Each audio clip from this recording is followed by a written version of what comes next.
Radioscopie, Monsieur X, Jacques Chancel.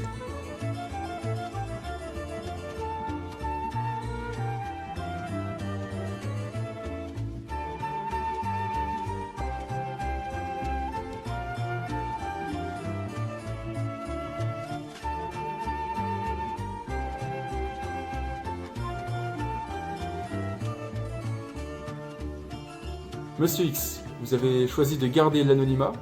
Vous êtes un des membres de la junte qui a dirigé le pays pendant 7 ans, et même si vous n'avez pas agi en votre nom, vous êtes un des dictateurs. oui, c'est exact. J'espère que je n'aurai pas à parler de moi comme convenu, mais seulement du régime. C'est la première fois que je reçois un homme politique de ce genre, c'est pourquoi je m'intéresserai qu'au régime et non à vous, Monsieur X. Très bien. Forcément, en France et ailleurs en Europe, votre régime questionne. Lorsque l'on sait qu'après la Seconde Guerre mondiale, le libéralisme triomphe dans quasiment toute la partie ouest de l'Europe. Il y avait encore des régimes autoritaires, traditionnalistes. En 1967, en Europe, avec notamment le Portugal et l'Espagne. On y reviendra. Mais ils étaient plutôt sur le déclin. C'est donc le 21 avril 1967 que la Grèce vient s'ajouter à cette liste des régimes autoritaires. Il y a 10 ans donc. Vous présentez la spécificité d'avoir établi une dictature militaire, chose assez méconnue pour nous les Européens. C'est plutôt un type de régime que l'on retrouve en Amérique latine, notamment avec la plus célèbre en Argentine sous Perón. Et les autres continents ne sont pas en reste. Sur la période 1945-1975, les 2 tiers des États du Moyen-Orient et de l'Afrique du Nord ont expérimenté l'intervention des militaires. Oui, en effet, c'est un régime inédit qui a vu le jour en Europe. L'Europe du XXe a connu des dictatures, à savoir l'Espagne et le Portugal, mais jamais vraiment de junte. En effet, en 1967, 2 autres dictatures animent l'Europe. Mais comment vous placez-vous par rapport à ces 2 dictatures? Alors, nous sommes assez proches dans la forme d'elles, mais assez éloignés sur le fond. Nous sommes évidemment des dictatures traditionnalistes, anti-modernistes. Cependant, nous les Grecs, nous n'avons pas vraiment de programme, nous ne faisons que proclamer l'ordre moral. Il n'y a pas non plus de culte du chef, contrairement à l'Espagne par exemple. Mais alors par quoi l'antimodernisme se caractérise-t-il en Grèce? Sur le versant économique tout d'abord. On a connu l'Allemagne ou l'Italie avec une économie très fermée, très orientée vers l'industrie militaire. Est-ce que vous vous reconnaissez dans cette économie des régimes fascistes? On a quand même une ouverture sur le monde, par notre point stratégique. On considère que le commerce maritime nous est nécessaire. D'ailleurs, c'est en partie pour cela qu'à Athènes, nous avons augmenté le salaire des dockers. Je ne pense pas qu'en Allemagne, par exemple, le tourisme ait été vraiment développé sous le Troisième Reich. Chez nous, c'est une voie de développement importante, on a cherché à développer ce secteur-là. Donc il y avait un certain vecteur social dans votre économie. Oui, parce qu'il n'y a pas que les dockers, on a interdit les licenciements directement après le 21 avril, c'est en fait ce qui préoccupait la classe ouvrière. On n'a aucun mal à prendre des mesures pour favoriser les ouvriers lorsqu'il s'agit de faire tourner le pays. On arrive à voir la différence entre vous et l'économie des régimes fascistes, mais alors pour autant, est-ce que vous seriez plus proche des Britanniques? Ni complètement fermé sur le monde, ni complètement libre-échangiste. Nous n'avions pas hésité en fait à instaurer des mesures protectionnistes sur les produits agricoles, car l'économie grecque est fortement imbriquée, voire dépendante de l'agriculture. Il en allait d'une part du bon fonctionnement économique, mais aussi social. La survie du régime dépendait d'une certaine stabilité au sein de la classe paysanne. C'est pour cela justement qu'on a limité les importations des produits qui pouvaient concurrencer les produits agricoles grecs. Je vois, mais quelle politique économique alors vous caractérise? Je sais pas trop. Déjà, nous n'avions pas une formation économique très poussée. Cependant, nous avons réfléchi à un certain nombre de schémas, ce qui explique en fait les premières mesures. Je pense, après coup, que notre politique économique avait des caractéristiques communes avec le justicialisme de Péronne. Car en fait, on a soutenu les couches les plus défavorisées, à savoir la paysannerie et la classe ouvrière, sans pour autant agir aux dépens de la bourgeoisie nationaliste. Même si en 1973, on a vu après les limites de cette politique. On y reviendra après, au moment des contestations. Donc finalement, économiquement, si j'entends bien, vous êtes plutôt modéré si je vous écoute. Ni trop protectionniste, ni trop libéral. Notre intérêt se portait avant tout sur la manière d'accroître la richesse du pays. La preuve d'ailleurs, en 1973, le PNB a connu une augmentation annuelle de 10,1%. Oui, mais il faut rappeler qu'au début du régime, l'augmentation annuelle était de 4,5%, ce qui était bien inférieur à l'augmentation annuelle qu'il y avait sur la période 1960-1967. Une augmentation annuelle qui était en moyenne à 6,7%, je rappelle. Oui, mais vous le savez, c'est toujours un peu compliqué lorsqu'un nouveau régime se met en place de maintenir une certaine compétitivité. Le début est difficile, mais il me semble qu'une croissance à deux chiffres, nombreux sont ceux qui en rêvent. De plus, je vous rappelle qu'en 73, il y a une crise économique. 10% de croissance, ça n'a rien de négligeable. Votre croissance à deux chiffres est très critiquable. Alors que votre inflation n'était que de 2% à votre arrivée, c'est une inflation annuelle de 30% que nous retrouvons en 1973. Ajoutons à cela un accroissement de la consommation qui ne permet pas à votre industrie de pourvoir à ses demandes. Conséquence de cela, une importation en hausse, mettant à mal la balance des paiements. Et une question, comment est-ce que vous aviez d'ailleurs couvert le déficit public de votre État? En empruntant. En empruntant, oui, et en 7 ans, vous avez quadruplé la dette du pays. De plus, vos emprunts étaient à des taux bien supérieurs de la normale. Oui, mais je le répète encore une fois, nous les généraux, nous n'avions pas forcément de formation économique très poussée. J'entends bien que vous n'avez pas été formé au préalable, mais alors, que faites-vous des entreprises nationales? L'entreprise publique qui gère l'électricité du pays, qui la commande? Alors là, c'était un ancien chef de l'état-major qui se mit en fait à diriger le fournisseur d'électricité. Mais en général, les entreprises nationales, elles furent gouvernées par des officiers. Je comprends, votre anti-modernisme ne se résume pas à un versant économique cependant. Comment cet anti-modernisme se caractérise-t-il dans votre manière de concevoir la politique? Oh, alors là, déjà, je dirais, dans le premier temps, par un non-respect des droits de l'homme. Au cours de la première semaine, la junte a emprisonné, torturé et exilé plus de 6000 opposants politiques présumés au nom de la protection de la Grèce contre le communisme. Mais n'y avait-il pas une constitution? Comment, d'un point de vue juridique, cela est-il possible? Justement, la Constitution possédait un plan de défense pour parer aux situations de crise. Ce plan, le plan Prométhée, nécessitait théoriquement l'accord du roi et du Premier ministre et nous a permis de quadriller le pays via des brigades territoriales. D'ailleurs, les Nord-Américains nous ont accusés d'être passés outre la Constitution. On y reviendra sur les Américains. Concentrons-nous sur les idéologies de votre régime. En ce qui s'agit de l'idéologie, nous avons tout d'abord levé l'interdiction de la peine de mort, nous avons aussi muselé la presse, sur les 13 journaux quotidiens qui avaient l'habitude de lire les Grecs, 7 sont censurés. On a aussi pris des mesures qui visaient à rétablir l'ordre moral, comme rallonger la jupe des filles, interdire les pièces de Sophocle, raccourcir les cheveux des garçons, instaurer un couvre-feu et arrêter tous les toxicomanes. En bref, les libertés démocratiques traditionnelles ont été suspendues. Pourquoi ce basculement autoritaire? En France, par exemple. Cela ne pose pas vraiment de problème que les garçons se laissent pousser les cheveux. Il y a peut-être une grille d'explication à nos actions. La plupart des officiers, comme moi, sont nés entre 1905 et 1925. Ils ont donc connu la Grèce occupée et une révolution sanglante menée par les communistes. Il y a, depuis ce moment-là de notre part, je pense, une volonté alors de rétablir un ordre moral qui s'effrite. Nous nous inscrivons en fait avant tout dans le courant traditionnaliste. Et du coup, je vous repose la même question. Qu'est-ce qui vous différencie d'un régime fasciste? Pour le coup, les régimes fascistes se sont toujours appuyés sur une formation de masse et un parti. Rien de tel en Grèce. Aussi, le régime s'est installé sans appui populaire, hormis l'armée. Nous n'avons pas de parti politique. Nous n'avons pas non plus une idéologie nationaliste aussi virulente que dans les régimes fascistes. Pas non plus une volonté de changer l'homme. Nous ne voulions pas créer un homme nouveau. Il y a en fait seulement cette volonté de conserver un ordre moral. Et avec les autres pays européens qui sont des démocraties, quelle a été votre place par rapport à eux? Tout d'abord, le Portugal, l'Espagne et nous témoignons à des degrés inégaux d'une dépendance caractéristique par rapport aux métropoles impérialistes, y compris notre centre dominant, les États-Unis. Dans les premières années du régime, les investissements américains prédominent, et les investissements en provenance de la France sont eux en seconde position. Quelle légitimité avez-vous par rapport à ces pays européens, sans parler des USA? Évidemment, la dictature n'a jamais été légitime aux yeux des Européens. Il y a toutefois une ambivalence. Certes, la Grèce comme le Portugal et l'Espagne ont été désignés comme infréquentables par les autres pays européens, mais des liens économiques et diplomatiques subsistent.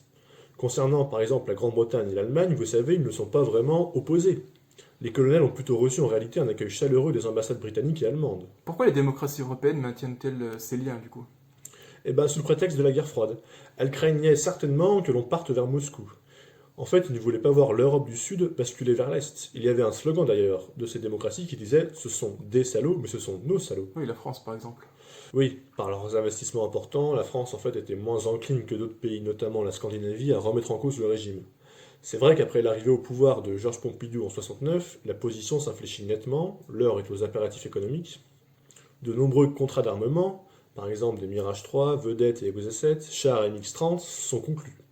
C'est d'ailleurs avec les chars MX-30 que l'on va réprimer la révolte de novembre 1973 à Polytechnique. Et pourtant, paradoxalement, ils ont accueilli Karamanlis en France, qui s'opposa verbalement à la dictature. Comme vous savez, des intellectuels se mobiliseront en France contre notre régime, Sartre notamment. L'opinion publique ne nous était pas spécialement favorable. La venue du film Z, très critique à l'encontre de notre régime, en février 69, n'arrangea pas les choses. Il faut donc savoir faire la part des choses et différencier le gouvernement soumis à des impératifs économiques et d'un autre côté l'opinion publique. Oui, oui, on voit une relation relativement mitigée. Une opinion publique pas forcément favorable avec votre régime, mais un gouvernement assez coopératif. Est-ce qu'en Europe, il vous est arrivé de tomber sur des gouvernements qui étaient intolérables envers votre régime? Ah, les pays nordiques. Ces pays-là, contrairement aux autres pays européens, étaient dépourvus de liens économiques avec nous. D'où leur facilité à attaquer le régime. Et quelles ont été les conséquences? Et ben, dès le début, en septembre 1967, la Suède, la Norvège et le Danemark, rapidement rejoints par l'Islande et les Pays-Bas, saisissent la Commission européenne des droits de l'homme, c'est-à-dire le Conseil de l'Europe, pour violation de la Convention de sauvegarde des droits de l'homme et des libertés fondamentales. C'est à cause de cela qu'en 69, vous avez quitté le Conseil de l'Europe? Oui, il y a eu un vote, on aurait dû être exclu du Conseil de l'Europe. On a donc décidé de quitter le Conseil de l'Europe nous-mêmes, c'était écrit de toute façon. Oui, et la CEE, on vous a forcé aussi ou... Pour la CEE, c'est différent. La Grèce était en voie d'être acceptée, mais le dossier a finalement été rejeté au moment où nous sommes arrivés au pouvoir. En même temps, votre régime n'a pas été tendre, surtout lorsque vous avez mis en place ce dernier. Comment tout ça se matérialise-t-il d'ailleurs? Ah, bah là, je dirais premièrement qu'il faut de l'organisation. Tellement d'organisation que tout le monde dans le pays s'y attendait plus ou moins. D'ailleurs, un journal de gauche a même composé la veille: pourquoi n'y a-t-il pas eu encore de coup d'État? Et en quoi consiste cette organisation? Bah, elle se divise en deux phases. Le temps court, c'est-à-dire sur le moment même, et sur le temps plus long. Et comment ça s'est passé sur le temps court du coup? Le but est de tout contrôler. Tout se passe à Athènes. Les chars ont pris position devant le Parlement et autour du Palais Royal. Ensuite, des officiers supérieurs ont pris possession des bureaux administratifs de l'État, des télécommunications, ainsi que des postes de contrôle à l'aérodrome, au port du Pirée, à la radio et aux gares. En fait, le pays était complètement paralysé. Et vous n'avez pas eu peur d'un soulèvement populaire, de l'agitation de l'opposition? Nous avons procédé à des arrestations massives. C'est justement la deuxième partie du plan. Et je pense qu'à partir de là, la peur a pris le dessus sur les citoyens, la dictature était ainsi en marche. Quelles ont été vos actions concrètement? Finalement, la prise de pouvoir elle-même n'a fait que quelques morts. On a beaucoup joué sur la peur. Par exemple, un char pointe son canon sur des étudiants à Thessalonique, les banlieues rouges d'Athènes sont bouclées et l'armée y patrouille en tirant des rafales en l'air. Puis, dès le 21, commencent les rafles qui visent les anciens prisonniers de la guerre civile, dont les derniers ont été libérés 3 ans plus tôt. Tous ceux qui figuraient sur les listes de proscription ont été parqués dans les stades ou à l'hippodrome. Ils seront ensuite envoyés dans les camps de concentration, dans l'Attique, et ces camps sont peuplés seulement de rats, de serpents et de scorpions. Ah oui, on comprend mieux l'indignation des pays baltes. Que faisiez-vous dans ces camps de concentration?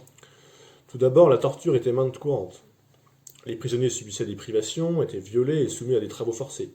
Les pays baltes, justement, ils nous le reprocheront. Après avoir étudié nos camps via la Commission des droits de l'homme, ils seront très vite au courant de nos exactions. J'ai lu ce rapport. On y trouve des privations, des bastonnades, des travaux forcés dénués de sens, des viols, de l'électricité qui est utilisée pour de la torture. Torture d'ailleurs systématiquement pratiquée. Ah bah oui, c'était quand même assez violent. Pas moins de 6 000 à 10 000 personnes subiront l'horreur de ces camps. Et tout cela m'amène à m'intéresser aux origines de la dictature. Pourquoi ce besoin de prendre le pouvoir? On a vu rouge. Vous voulez dire que Papandréou devenait menaçant? Papandréou était un centriste, un homme politique banal, me diriez-vous. Cependant, Papandréou avait deux défauts immenses pour nous. Premièrement, il était prêt à tendre la main à la gauche. Et deuxièmement, il n'aimait pas les militaires. On ne pouvait pas prendre le risque d'avoir des socialistes au pouvoir.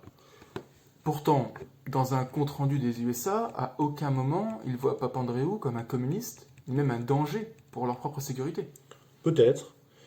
En fait, il y avait un scandale qui a éclaté en 1965, où il se retrouve mêlé à l'affaire de l'Aspida, une conspiration menée par des officiers de gauche. On a donc vu rouge à la perspective des élections de mai 1967. On avait peur aussi d'une potentielle radicalité de Papandréou après la mort de Venizelos en 1964. Ah oui, 1964, donc c'est l'année même où Papandréou est élu. Mais qui était ce Venizelos? C'était une sorte de bras droit pour lui, qui le tempérait. À sa mort, on a vraiment cru qu'il allait se radicaliser. Pour expliquer la mise en place d'une dictature, on explique qu'elle est souvent liée au régime, à la tradition démocratique faible. Et est-ce que c'est votre cas? Je pense que oui, c'est un facteur que l'on peut attribuer à la vie politique grecque, surtout en fait après la guerre civile. Qu'est-ce qui change à ce moment-là? La guerre civile a fragilisé la vie politique du pays. Pourtant, la Grèce a une longue tradition du parlementarisme. Oui, mais c'est pas vraiment ce qui est affecté. Qu'est-ce qui a changé alors? Eh bien, pendant la guerre civile, s'est mis en place des poches de pouvoir parallèles. Déjà à l'époque, les forces paramilitaires d'extrême droite se sont en fait ralliées à l'État pour faire face à la menace communiste et de l'EAM, c'est-à-dire le Front de libération grecque. Ce système de pouvoir parallèle a été maintenu par les différents gouvernements dans le cadre en fait de la recherche de la sécurité.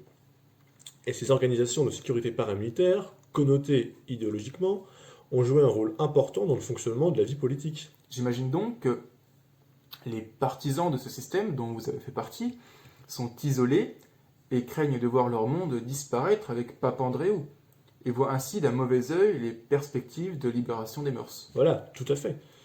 Votre combat contre Papandréou et le centre n'a-t-il pas débuté autrement que par le coup d'État? Alors là, je pense que vous faites certainement référence au complot du parastate, un terme utilisé par Papandréou lui-même. Alors, c'est exact. Y a-t-il, oui ou non, un parastate? Et vos élections de 1961 se sont-elles déroulées en toute régularité? Alors, s'agissant des élections, il y a eu, c'est vrai, des irrégularités. Cependant, la présence d'un parastate, c'est-à-dire d'un État dominé et entièrement soumis par un groupe invisible, n'est pas vraiment exacte. Qu'est-ce que vous entendez par irrégularité? Et de quelle manière, de quelle ampleur étaient ces fraudes? On peut commencer par dire que la fraude n'était pas généralisée. C'était en réalité, avec du recul, une fraude rendue possible par la pauvreté. Il est vrai que des gens ont voté 2 fois, les morts aussi votaient, et que l'électeur de gauche était menacé par des brigades territoriales dans les campagnes. Évidemment, on connaît aussi le général Vassileos Kardamakis qui supprimait les votes destinés aux rouges avec l'aide de son service de sécurité. En venons désormais au point le plus complexe de l'affaire qui montre l'importance de la guerre froide dans le monde, et c'est bien sûr le poids des Américains dans la vie du régime. Allez-y, sur ce sujet, je dirai ce que je sais. Parlons du début. Les États-Unis étaient-ils au courant qu'un coup d'État allait être orchestré? Alors, premièrement, ils étaient conscients qu'il y avait un climat assez violent dans le pays. Andreas Papandréou s'était rendu à l'ambassade américaine à Athènes pour prévenir qu'une crise ou qu'un coup d'État était sur le point d'arriver si rien ne changeait. Cela dit, les personnes qui étaient suspectées de réaliser un coup, c'est-à-dire les généraux de haut rang ou le palace, c'est-à-dire la monarchie, n'avaient pas pour intention de réaliser un coup d'État. C'était un coup d'État qui est venu des officiers. Les Américains en fait avaient surestimé l'influence du roi sur l'armée. Et une fois la dictature en place, qu'ont-ils fait concrètement? Eh bien, ils ont commencé par rompre la MAP, c'est-à-dire le programme d'assistance militaire. Et en quoi consiste ce programme? C'est en fait une aide financière et militaire qui permettait à la Grèce d'obtenir des armements lourds tels que des chars, des avions ou des bateaux. Et donc les États-Unis arrêtent de vous financer. Et bien en fait pas vraiment, parce qu'à notre arrivée, ils annulent un contrat qui nous promettait 32 millions de dollars d'armements lourds, mais cela dit, ils nous font parvenir pour 29 millions de dollars de pièces de rechange. Donc les relations sont assez ambivalentes durant les 7 ans. Est-ce que vous vous êtes senti soutenu par les Américains? Il y a un soutien qui est indéniable. Si par moment notre régime pouvait se sentir oppressé à cause de la volonté américaine de voir en Grèce une certaine démocratisation du régime, l'aspect sécuritaire, c'est-à-dire l'importance de la Grèce pour l'OTAN, prend au fur et à mesure une importance telle qu'il devient impossible pour les USA de faire sans nous. C'est sûr qu'avec un port comme le vôtre et votre endroit stratégique, c'est difficile lorsqu'on veut faire la guerre de se passer de vous. C'est exact. Pendant la guerre des 6 jours, les Américains ont accosté en Grèce, notamment au port à Athènes. Ils sont ensuite restés plusieurs années. C'était au tout début du régime, en juin 1967. Ce sont même nous qui avons proposé aux Américains d'accoster. En conséquence, des militaires américains étaient logés autour d'Athènes, disant que notre régime en fait appréciait d'être perçu comme un allié américain. Mais du coup, pour être plus précis, y a-t-il eu la volonté de leur part de défendre le régime ou de le précipiter vers sa chute? Il y a manifestement eu une volonté de nous protéger dans l'espace public. Par exemple, les ambassadeurs américains Talbot ou encore Henri Tasca comprendront très vite que c'était mettre en danger la sécurité de la région que de vouloir oppresser le régime. Malgré tout, le Sénat américain nous le faisait comprendre. Si nous leur étions bénéfiques à court terme, le fait qu'ils soutiennent une dictature leur porterait préjudice à long terme. Alors à terme, est-ce qu'ils coupent les ponts avec votre régime? Eh ben c'est nous les Grecs qui décidions de mettre un terme à l'assistance américaine. Après une reprise du programme d'assistance militaire en février 1972 sous l'administration Nixon, Papadopoulos mettra fin le 1er janvier 1973 à toute aide financière de la part des USA. En fait, il n'avait pas accepté que la Grèce puisse être reléguée au statut de Foreign Military Sales. Qu'est-ce que c'est que ce statut? Pour faire bref, en nous reléguant du statut de MAP au statut de FMS, ils avaient l'intention de nous faire davantage participer économiquement en fait que l'on paye plus pour notre propre sécurité. Les aides financières étaient réduites, pour autant nous pouvions toujours acheter de l'armement chez eux. Pour finir cette interview, il faut évoquer la fin du régime, et mine de rien, les oppositions intérieures qui se sont faites sentir. Il y en a eu, oui, en effet. L'année 1973 a été remuante en Grèce. Plus haut, on parlait des mesures pour les ouvriers dès votre arrivée au régime. Mais en 73, on dirait bien que le vent tourne. Oui, en effet, parce qu'en réalité, les revenus ouvriers n'ont pas vraiment augmenté. Les grèves, qui étaient pourtant interdites, ont ressurgi en 1973. On peut aussi parler de la révolte de Polytechnique. Oui, la même année. En fait, comme les autres dictatures européennes, une jeunesse activiste était présente et très remuante. On a dû, du coup, mobiliser tout notre appareil répressif que l'on avait à disponibilité. N'est-ce pas le signe d'une baisse de popularité? C'est vrai qu'à ce moment-là, les populations ont commencé à s'intéresser aux revendications étudiantes, surtout à cause de la hausse des prix, comme le pain par exemple, qui avait augmenté de 5 grammes. Avec une inflation à 30%, la plus haute d'Europe, ce dit en passant, il est évident que cela pèse sur la population et sa consommation. Et à ce moment-là, vous ne disposiez plus de l'apathie de la population. Oui, en fait, ça a considérablement affaibli le régime, mais sans lui porter un coup fatal. On était sous pression, on a dû faire des concessions. D'ailleurs, dès juin 1974, on a fait proclamer une république par référendum. C'est ensuite avec Chypre, un mois après, que nous nous sommes brûlés les ailes. Et c'est ce qui signe la fin du régime. Oui, parce qu'on s'est mis à dos les Turcs. On était au bord de la guerre. C'est alors, en novembre 1974, devant un régime affaibli, qu'il y a une nouvelle junte prend le pouvoir et renverse Papadopoulos, et il est ensuite terminé du régime et des 7 années de dictature. Cette même junte qui permettra d'organiser d'une part le retour de Karamanlis, puis d'organiser l'élection qui aura lieu le 17 novembre et qui sera remportée par le parti Nouvelle Démocratie, le parti de Karamanlis. Il remportera d'ailleurs 220 sièges sur 300. Oui, c'est ça. Mais c'est aussi la fin de la monarchie, du coup, parce que les Grecs votent par référendum à 69% contre le retour d'une monarchie. C'est donc ainsi que s'achève votre junte et votre vie politique, puisque vous allez être emprisonné peu de temps après. C'est exact, c'est ça.